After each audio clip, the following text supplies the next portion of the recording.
Hello friend, कैसे हो आप सभी। आई होप आप सभी बेहतर होंगे और मेरी क्लास में आप सभी का बहुत बहुत स्वागत है। यहाँ पर हम यूजीसी नेट की प्रिपरेशन कर रहे हैं और हमारी क्लास जो है वो मंडे टू सैटरडे चलती है। आप सोच रहे होंगे कि कल को कोई भी वीडियो क्यों नहीं आया, तो मैं बता दूं कि कल संडे थी और संडे को क्लासेस ऑफ होती है। बिल्कुल, तो मंडे टू सैटरडे हम मिलेंगे अपने इस चैनल में लेट्स लर्न नेहा। चलिए, तो हम अपनी क्लासेस को आगे बढ़ाते हैं। यहाँ पर हम जो प्रिपरेशन कर रहे हैं, हम अपना जिस चीज की प्रिपरेशन कर रहे हैं उसे हम यहाँ पर लिख लेते हैं। UGC net paper 1। Paper 1, paper 1 में हम पढ़ रहे हैं यूनिट 1 एंड यूनिट 1 में हम पढ़ रहे हैं टीचिंग एप्टीट्यूड। ठीक है, टीचिंग एप्टीट्यूड में हमने टीचर से रिलेटेड यानी टीचिंग से रिलेटेड सारे चीजें पढ़ लिया था। सारी चीजें को हमने कवर अच्छे से कर लिया था। उसके बाद हम अपनी क्लास को आगे बढ़ाए थे और अब हम लर्नर्स के बारे में पढ़ रहे थे। मैंने लर्नर्स के बहुत सारे कैरेक्टर्स के आप सभी को बताए हैं। लर्नर्स कैसे होते हैं, लर्नर्स क्या होते हैं, बहुत कुछ मैंने लर्नर्स के बारे में आपको बताया है। और आज हम अपनी क्लास को आगे बढ़ाते हैं और 2-4 क्लासेस में हमारे लर्नर्स का भी जो टॉपिक है वो कंप्लीट हो जाएगा।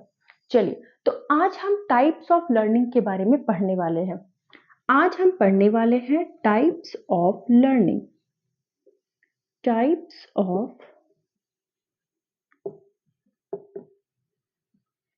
लर्निंग। किस किस टाइप्स के लर्निंग होते हैं? बिल्कुल, जैसे टीचिंग के कुछ टाइप्स थे वैसे ही लर्निंग के भी कुछ कुछ टाइप्स होते हैं। चलिए, तो सबसे पहला टाइप्स को हम क्या कहते हैं? लर्निंग के सबसे पहले टाइप्स को हम क्या कहते हैं? लर्निंग्स के सबसे पहले टाइप्स को हम कहते हैं वर्बल लर्निंग। Verbal learning. अब ये वर्बल लर्निंग क्या है? वर्बल वर्ड से ही आप समझ सकते हो, कुछ बोलना, बातचीत करना, language, sign language, symbols, pictures, वैसी चीजें जो कुछ बोलती हो। यानी जब कोई लर्नर्स अपने अंदर वर्बल चेंजेस लाए, लैंग्वेज में मॉडिफिकेशन लाए, कुछ नई लैंग्वेज को अडेप्ट करे, साइन लैंग्वेज को सीखे, मतलब वर्बल चेंजेस जब कोई लर्नर्स अपने अंदर लाता है तो उसे ही हम कहते हैं वर्बल लर्निंग। लर्निंग क्या होता है?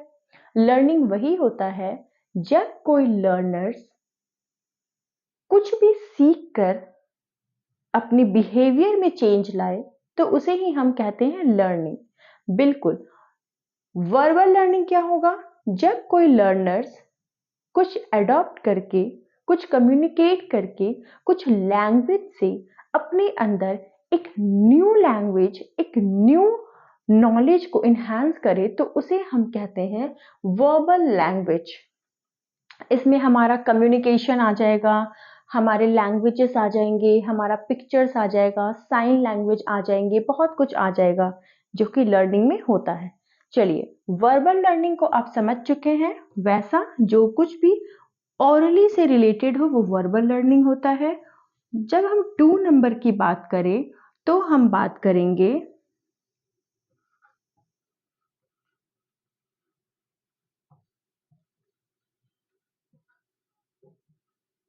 Motor learning. अब ये मोटर लर्निंग क्या होता है? आप जो भी काम करते हो, जो भी फिजिकल एक्टिविटी करते हो, वो आपका मोटर है। और फिजिकल एक्टिविटी जब आप सीखते हो और अपने बिहेवियर में चेंज लाते हो तब आप उसे कहोगे मोटर लर्निंग। बिल्कुल, बिहेवियर में चेंज लाना मोटर लर्निंग है। बिहेवियर में चेंज लाना लर्निंग है। और जब फिजिकल बिहेवियर में चेंज आए तो उसे हम कहेंगे मोटर लर्निंग। जैसे सपोज दैट एक बच्चा है 5 साल का, ठीक है, वो एक ऐसा राउंड बनाता है। हमने उससे कहा एप्पल बनाओ और वो क्या करता है? वो एक ऐसा राउंड बनाता है बिकॉज उसे एप्पल बनाना नहीं आता है। फिर हमने उसे ड्राइंग क्लास में डाल दिया, ठीक है। कुछ टाइम के बाद वो ऐसे करके एप्पल बनाना सीख जाता है। दैट मीन्स वो ड्राइंग करना सीखा, उसका फिजिकल एक्टिविटी हुआ, उसने अपने बिहेवियर में चेंज लाया। पहले वो ये था और अब वो ये हो गया, उसके बिहेवियर में चेंज आया। किस बिहेवियर में? फिजिकल बिहेवियर में, फिजिकल एक्टिविटी में चेंज आया। और जब फिजिकल एक्टिविटी में चेंज आए तो उसी को हम कहते हैं मोटर लर्निंग। ठीक है, अब इसमें क्या क्या शामिल है? जैसे इसमें हमारा वर्बल में हमारा शामिल था language, communication, sign language, symbol, pictures, बहुत सारी चीजें इसमें शामिल थे। वैसे ही हमारा मोटर लर्निंग में शामिल होगा drawing, riding riding a horse, driving a car, swimming, playing, jumping, बहुत सारी चीज इसमें हमारे मोटर लर्निंग में आ जाएंगे। चलिए अब बात करते हैं तीसरी लर्निंग की।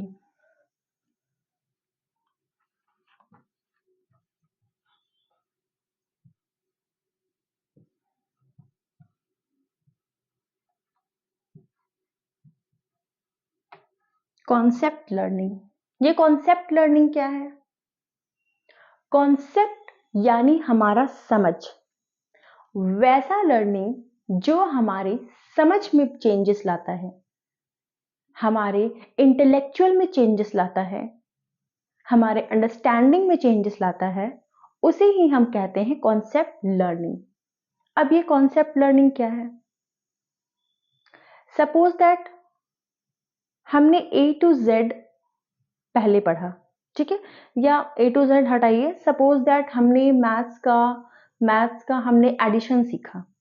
ये हमारा प्रीवियस नॉलेज है कि हमने मैथ्स का एडिशन सीखा, ठीक है, हमने 3 डिजिट का एडिशन सीखा। ये हमारा प्रीवियस लैंग्वेज है, प्रीवियस नॉलेज है।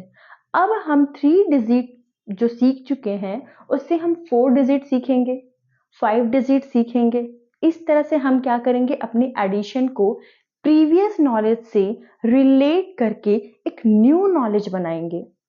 यानी कॉन्सेप्ट हमारा जो है वो चेंज हुआ, प्रीवियस नॉलेज से न्यू नॉलेज की तरफ क्या हो गया, चेंज हो गया। और इसे ही हम कहते हैं कॉन्सेप्ट लर्निंग। जब हमारा कोई नॉलेज या जब हमारा कोई भी कॉन्सेप्ट प्रीवियस नॉलेज से रिलेट होकर एक न्यू नॉलेज की तरफ चेंज हो तो हम उसे क्या कहेंगे, कॉन्सेप्ट लर्निंग। आई होप आपको बहुत ही अच्छे से क्लियर हो गया होगा कॉन्सेप्ट लर्निंग। और अब हम बात करते हैं अपने 4th नंबर के लर्निंग की, और जिसका नाम है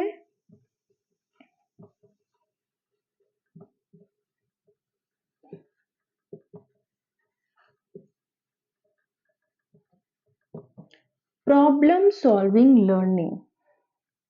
प्रॉब्लम सॉल्विंग लर्निंग। अब आप स्टूडेंट हो, आपके सामने कोई प्रॉब्लम्स आया, सबसे पहले आपके सामने प्रॉब्लम्स आता था, आप उसे देखते थे और कुछ नहीं करते थे। वो आप ऐसा पहले थे, वो आपका बिहेवियर था। लेकिन अब आपके सामने कोई प्रॉब्लम आता है, आप क्या करते हो, उसे सॉल्व करने की कोशिश करते हो। चाहे वो प्रॉब्लम रियल लाइफ सिचुएशन हो या फिर वो प्रॉब्लम आपके बुक से रिलेटेड हो, आप क्या करते हो, आप उसे सॉल्व करने की कोशिश करते हो। और जब आप किसी प्रॉब्लम को सॉल्व करने की कोशिश कर रहे हो और उस प्रॉब्लम को सॉल्व कर रहे हो, दैट मीन्स आपके बिहेवियर में चेंज आया।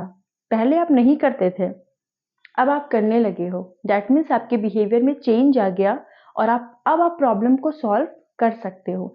दैट मीन्स आपका कौन सा लर्निंग हो रहा है, आपका लर्निंग हो रहा है प्रॉब्लम सॉल्विंग लर्निंग। ठीक है, आई होप आपको ऑप्शन नंबर 4, पॉइंट नंबर 4 भी आपको क्लियर हो गया होगा। अब बात करते हैं पॉइंट नंबर 5 की। पॉइंट नंबर 5 में हमारा क्या है? पॉइंट नंबर 5 में हमारा है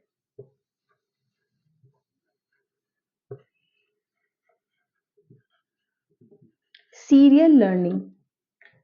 अब ये सीरियल लर्निंग क्या है? सीरियल लर्निंग है किसी भी चीज को एक सीक्वेंस में लर्न करना। जैसे सपोज दैट जब आप अल्फाबेटिक सीखते हो, जब कोई भी छोटे बच्चे अल्फाबेटिक सीखते हैं तो स्टार्टिंग में वो ए सीखते हैं, ना कि वो जेड सीखते हैं, ना कि वो एम एन कहीं से भी स्टार्ट नहीं करते, वो ए से स्टार्ट करते हैं। और ए से देन बी, देन सी, ऐसे करके वो कहाँ तक जाते हैं, जेड तक जाते हैं। यानी कि वो एक सीक्वेंस में स्टडी कर रहे हैं। जब एक छोटे बच्चे 1 2 सीखते तो सबसे पहले वो 1 सीखते हैं, ना कि पहले वो 60 50 ऐसे वो नहीं सीखते। वो पहले 1 सीखते, देन 2, देन 3, इस तरह से एक सीक्वेंस में वो सीखते हैं। तो इसी तरह से जब किसी चीज को सीक्वेंस वाइज सीखा जाए तो उसे ही हम कहते हैं सीरियल लर्निंग।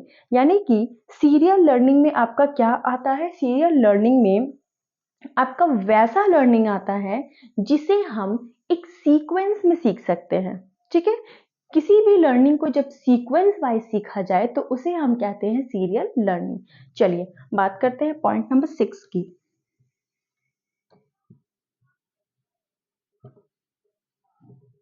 पेयर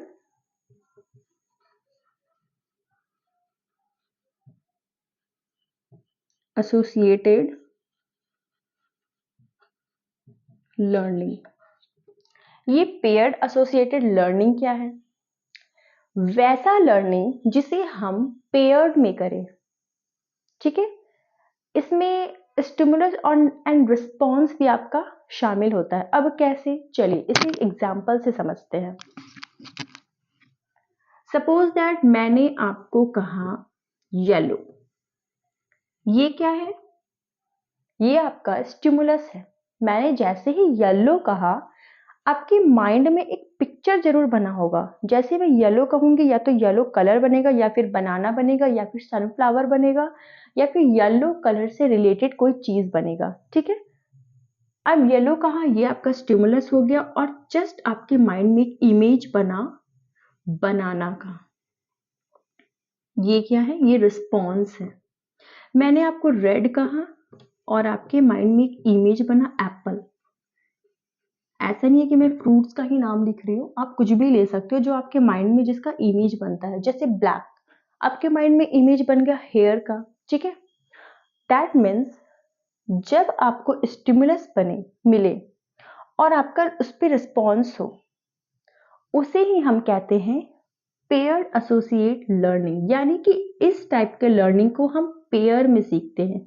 येलो बनाना, रेड एप्पल।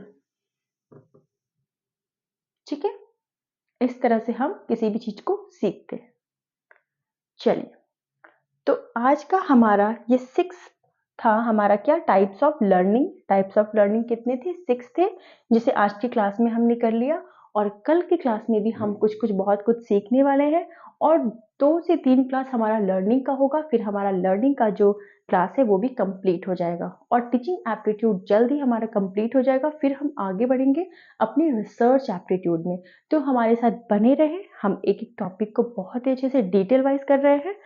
और मुझे उम्मीद है कि आप अगर इस क्लासेस को बहुत ही अच्छे से कवर करते हो तो आपको यूजीसी नेट क्लियर करने से कोई नहीं रोक सकता। Thank you so much. आप इसका नोट कर ले या फिर स्क्रीनशॉट ले ले।